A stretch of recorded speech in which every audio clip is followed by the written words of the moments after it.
আজকের বিষয় না এটা, তারপর আমি একটু বলি। আর বিসিবি এ বিষয়ে হয়তো একটা বক্তব্য দিয়েছে এবং রাষ্ট্রের জায়গা থেকে রাষ্ট্র প্রত্যেক নাগরিককেই নিরাপত্তা দিতে বাধ্য, এবং সেটা আমরা তো অবশ্যই করব। এখানে সাকিব সাকিব আল হাসানের পরিচয় দুইটা, এটা আমাদের মনে রাখতে হবে। খেলোয়াড় হিসেবে একটা পরিচয়, আরেকটা হচ্ছে ওনার রাজনৈতিক পরিচয়। উনি আওয়ামী লীগের প্যানেল থেকে একজন এমপি ইলেকশন করেছিলেন। তো মানুষের মধ্যে তো এই দুইটা নিয়েই মিশ্র প্রতিক্রিয়া আছে। এখন খেলোয়াড় হিসেবে আমাদের একজন খেলোয়াড়কে যতটুকু নিরাপত্তা আমাদের দেওয়ার দায়িত্ব, সেটা অবশ্যই আমরা দিব।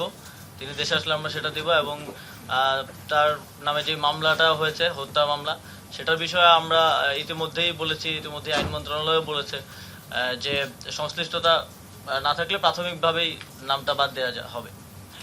কিন্তু ওনার রাজনৈতিক পরিচয়ের কারণে জনগণের মধ্যে যদি ক্ষোভ থাকে, তাহলে মনে করেন আমার নিরাপত্তার জন্য কয়জন, 5 জন পুলিশ কনস্টেবল থাকে আর একজন গানম্যান থাকে।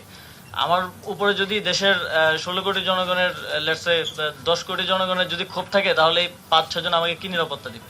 আমারও তো সেক্ষেত্রে নিরাপত্তার সুযোগ নেই। তো সেক্ষেত্রে জনগণের যদি কোথাও ক্ষোভ থাকে, সেটাকে তো আমাকেই রিডিউস করতে হবে আমার কথা দিয়ে। তো আমার মনে হয় যে ওনাকে ওনার জায়গাটা পরিষ্কার করা প্রয়োজন রাজনৈতিক জায়গা থেকে। ওনার যে রাজনৈতিক অবস্থান, সেটা নিয়েও কথা বলা প্রয়োজন। অলরেডি মাশরাফি বিন মুর্তজা বোধহয় কথা বলেছেন সেই বিষয়টি নিয়ে।